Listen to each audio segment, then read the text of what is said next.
क्या आपने इंसानों को खाने वाली रेत देखी है? ये बालों की तरह पतली होती है, लेकिन ये एक जिंदा इंसान को पूरा खा सकती है और कुछ भी नहीं छोड़ती।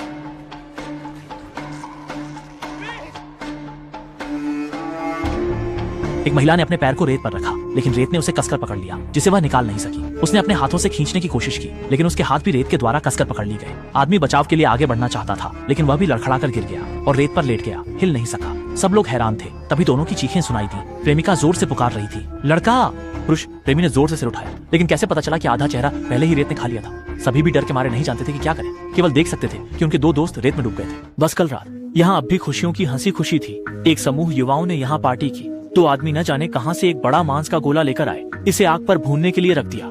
सुबह औरत धुंधली हालत में जागी, लेकिन उसने देखा कि समुद्र तट पर कोई नहीं था, बस कपड़ों का ढेर बचा था। इसी समय एक छोटी सी चिड़िया समुद्र तट पर खाना खोज रही थी। अचानक जैसे कुछ उसे पकड़ रहा था। औरत ने यह दृश्य खुद देखा। चिड़िया को रेत में गायब होते देखा। उसे कुछ गलत लगा और फिर उसने अपने दोस्तों को सूचित किया कि रेत को न छुएं। लेकिन अब सब कुछ शुरू से शुरू हो गया। इस समय सभी लोग गाड़ी में ही बैठे रहने को मजबूर थे, कहीं जाने की हिम्मत नहीं कर रहे थे। महिला ने सच्चाई जानने के लिए अपना हाथ रेत पर रखा और एक चमत्कारी दृश्य हुआ। रेत की सतह से अचानक कई ऐसे सिरों की तरह दिखने वाले स्पर्शक बाहर निकल आए, जिन्हें देखकर कोई भी यह नहीं सोच सकता था कि ये पूरे इंसान को निकल सकते हैं। दूसरी तरफ बड़ी मुश्किल से वो व्यक्ति भी जाग गया और उसे खुद भी यह नहीं पता कि पिछली रात उसने कितना पिया था कि वो खुद को लोहे के ड्रम में सोया हुआ पाया। वह बेहद प्रयास करते हुए हिलना, लोहे के ड्रम से बाहर निकलने की कोशिश करते हुए। सभी ने जल्दी से उसे बताया कि रेत में एक राक्षस है। कई दोस्तों का दुर्भाग्यपूर्ण अंत हो चुका है। ये सुनकर बड़ा झोरू शांत हो गया। सभी वहीं जमे रह गए, हिलने की हिम्मत नहीं कर रहे थे। इंतजार कर रहे थे कि शायद राक्षस खुद ही गायब हो जाए। समय धीरे धीरे बीतता गया। सूरज की तेज धूप में सभी प्यास से बेहाल हो गए और लगभग लू लगने के कगार पर आ गए। कार में खाना भी कम होता जा रहा था। इस समय राक्षस ने कार पर हमला करना शुरू कर दिया।